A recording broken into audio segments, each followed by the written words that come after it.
Iya guys, mulai kurang ya. Yo. Bismillahirrahmanirrahim. Assalamualaikum warahmatullahi wabarakatuh. Alhamdulillahilladzi arsala rasulahu bil huda wa dinil haq liyudhhirahu 'ala dini kulli wa kafa billahi syahida. Asyhadu an la ilaha illallah wahdahu la syarikalah wa asyhadu anna Muhammadan abduhu wa rasuluhu amma ba'du. Pada kesempatan kali ini kita bertiga akan mempresentasikan tugas ujian tengah semester mata kuliah Etika Teknologi Informasi. Kita bertiga di sini mengambil topik analisis kasus cybercrime. Boleh dinulis.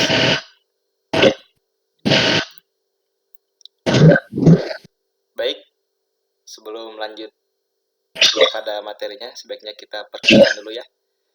Saya di sini Muhammad Ahmad Hidayatullah dengan NIM 230102081. Lalu saya sendiri Muhammad Nawbar dengan NIM 230102092. Kemudian ada saya Atiul Mudin dengan NIM 230102086. Baik, pada presentasi kali ini kita akan membahas dari laporan yang sudah kita buat. Pada pembahasan pertama di sini kita lihat ya, ada latar belakang, yang kedua deskripsi kasus, ketiga analisis etis, keempat solusi, dan terakhir dampak sosial dan moral.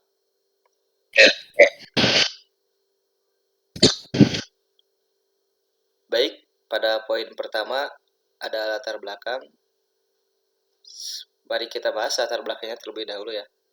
Keamanan cyber telah menjadi salah satu isu strategis di berbagai negara karena ancaman cyber tidak hanya merusak sistem teknologi, tetapi juga berdampak besar terhadap pelayanan publik, stabilitas sosial, dan kepercayaan masyarakat. Oleh karena itu, studi kasus mengenai serangan ransomware terhadap Pusat Data Nasional Indonesia sangat relevan untuk dianalisis dari berbagai aspek termasuk etika, kebijakan, dan dampak sosial. Dalam menilai keputusan pemerintah dari sudut pandang etika, kita juga dapat mempertimbangkan teori-teori etika klasik. Pendekatan deontologis, misalnya, menekankan bahwa tindakan dinilai berdasarkan kewajiban moral, bukan hanya hasil akhirnya. Dari perspektif ini, menolak untuk membayar tebusan adalah tindakan yang bermoral, karena tidak mendukung aktivitas kriminal, meskipun konsekuensinya adalah terganggunya layanan publik. Selanjutnya pada poin kedua ada deskripsi kasus. Jadi kasus ini awalnya pada Juni 2024. Indonesia mengalami serangan cyber besar yang menargetkan Pusat Data Nasional atau PDN di Surabaya menggunakan ransomware Lockbit 3.0. Serangan ini menyebabkan gangguan layanan publik termasuk lumpuhnya sistem imigrasi di bandara internasional dan terganggunya operasional di 44 lembaga pemerintah. Pelaku meminta tebusan sebesar 8 juta US dollar, namun pemerintah menolak dan memilih pemulihan mandiri bersama BSSN dan Telkom. Insiden ini mengungkap lemahnya sistem backup, minimnya mitigasi risiko, serta rendahnya kesadaran cyber aparatur negara. Menjadi pengingat penting bahwa digitalisasi tanpa keamanan yang kuat dapat menimbulkan risiko sistemik yang serius. Selanjutnya, pada poin analisis etis ini akan dijelaskan dan dibahas oleh Muhammad Al-Bayhaqi. Oke, selanjutnya merupakan analisis etis. Nah, serangan ransomware terhadap Pusat Data Nasional memunculkan dilema etis yang rumit, terutama soal pilihan oleh pemerintah, yaitu apakah membayar tebusan atau tidak. Nah, di satu sisi, membayar mungkin dapat mempercepat pemulihan layanan publik. Namun hal ini juga beresiko dapat mendanai aksi kriminal dan menciptakan presiden yang berbahaya karena bisa mendorong serangan serupa di masa depan. Lalu dilihat dari sudut pandang etika profesional di bidang TI, keputusan pemerintah untuk tidak membayar tebusan adalah hal Dilihat dari sudut pandang etika profesional di bidang TI, keputusan pemerintah untuk tidak membayar tebusan adalah langkah yang bisa dipertanggungjawabkan secara moral, Tindakan ini mencerminkan prinsip-prinsip penting seperti integritas, keadilan, dan tanggung jawab sosial. Meski begitu, keputusan ini juga menimbulkan dampak yang lain, yaitu terganggunya hak masyarakat atas layanan publik yang aman dan juga dapat diandalkan. Dengan demikian, isu ini bukan hanya persoalan teknis, tetapi juga menyangkut tanggung jawab moral dan juga sosial. Nah, pemerintah sebagai pengelola layanan digital memiliki kewajiban untuk melindungi data warganya serta memastikan bahwa pelayanan publik tetap berjalan meskipun dihadapkan pada ancaman cyber. Lanjut. Untuk solusi strategis untuk meningkatkan ketahanan cyber nasional, yang pertama, perkuat infrastruktur keamanan. Lakukan audit menyeluruh terhadap sistem dan jaringan instansi, terapkan teknologi canggih seperti firewall terbaru, deteksi intrusi berbasis AI, dan juga intrusi menyeluruh.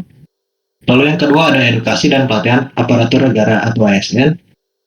Nah, karena serangan sering terjadi akibat kesalahan manusia, maka semua pegawai pemerintah perlu dilatih mengenai ancaman cyber seperti phishing, lalu pentingnya kata sandi kuat dan respons terhadap insiden digital. Nah, oleh karena itu literasi digital juga harus menjangkau hingga tingkat daerah. Lalu yang ketiga ada backup data yang andal. Pemerintah wajib memiliki kebijakan pencadangan data yang aman, terenkripsi, dan juga dapat disimpan secara offline.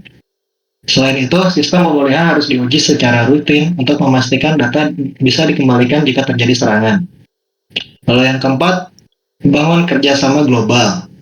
Karena kejahatan cyber bersifat lintas negara, Indonesia perlu aktif menjalin kerjasama dengan organisasi internasional seperti Interpol atau lembaga keamanan regional untuk berbagi informasi dan strategi penanggulangannya. Lalu yang kelima, tingkatan transparansi publik. Pemerintah perlu terbuka mengenai langkah-langkah penanganan insiden cyber dan memperjelas penyebab kerentanan. Tanggung jawab pejabat terkait harus ditegakkan untuk menjaga kepercayaan oleh masyarakat. Lalu yang terakhir, pemerintah harus dapat memperbarui regulasi keamanan TI. Regulasi dan standar keamanan TI harus diperbaharui sesuai perkembangan ancaman digital. Dan juga pemerintah perlu mewajibkan audit dan sertifikasi keamanan di setiap instansi untuk memastikan sistem benar-benar aman. Baik, selanjutnya pada poin dampak sosial dan moral akan dijelaskan dan dibahas oleh Muhammad Fatih Ulumuddin. Pada dampak sosial dan moral, ada beberapa poin yang perlu diperhatikan. Yang pertama, terganggunya berbagai layanan publik yang sangat vital. Contohnya adalah sistem imigrasi di bandara yang lumpuh, menyebabkan penumpukan antrean dan tertundanya penerbangan internasional. Lalu, yang kedua, menurunnya kepercayaan masyarakat terhadap kapabilitas pemerintah dalam menjaga data pribadi dan layanan digital. Jika kepercayaan ini rusak, maka masyarakat akan enggan memanfaatkan layanan digital pemerintah dan memilih kembali ke proses manual yang tidak efisien. Lalu, pada aktivitas ekonomi, misalnya sektor pariwisata dapat merugi karena terganggunya proses kedatangan wisatawan asing, sedangkan investor potensial mungkin akan mempertimbangkan ulang untuk menanamkan modal di Indonesia karena risiko keamanan data. Kemudian yang terakhir, secara moral, pemerintah memiliki tanggung jawab untuk menjamin keamanan data warganya dengan penuh tanggung jawab. Kegagalan dalam melindungi data tersebut dapat dianggap sebagai pelanggaran terhadap hak privasi dan keamanan warga negara. Berikutnya ada kesimpulan. Serangan ransomware terhadap Pusat Data Nasional Indonesia pada tahun 2024 menjadi alarm keras bagi pemerintah dan seluruh pemangku kepentingan di era digital. Insiden ini membuktikan bahwa meskipun infrastruktur digital semakin berkembang, tantangan keamanan juga tumbuh semakin kompleks dan berbahaya. Kasus ini menunjukkan pentingnya pendekatan menyeluruh dalam menangani cyber yang mencakup aspek teknologi, kebijakan, sumber daya manusia, serta dimensi etika dan sosial. Dengan mengedepankan transparansi, akuntabilitas, dan nilai-nilai etika dalam penanganan insiden siber, pemerintah dapat membangun kembali kepercayaan publik dan memperkuat fondasi digital Indonesia yang tangguh terhadap ancaman masa depan. Di sini kami memaparkan beberapa referensi berikut.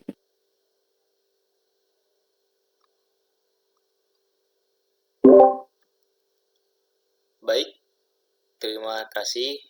Mungkin cukup sekian ya presentasi dari kami bertiga mengenai analisis studi kasus serangan cybercrime ransomware terhadap Pusat Data Nasional.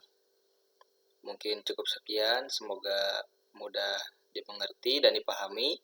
Mohon maaf atas kesalahan dan kekurangan selama presentasi berlangsung. Ditutup saja dengan doa. Rabbana atina fid dunya hasanah wa fil akhirati hasanah wa qina adzabannar. Terima kasih kepada rekan-rekan yang sudah bekerja sama dalam mengerjakan tugas ini. Wassalamualaikum warahmatullahi wabarakatuh. Waalaikumsalam.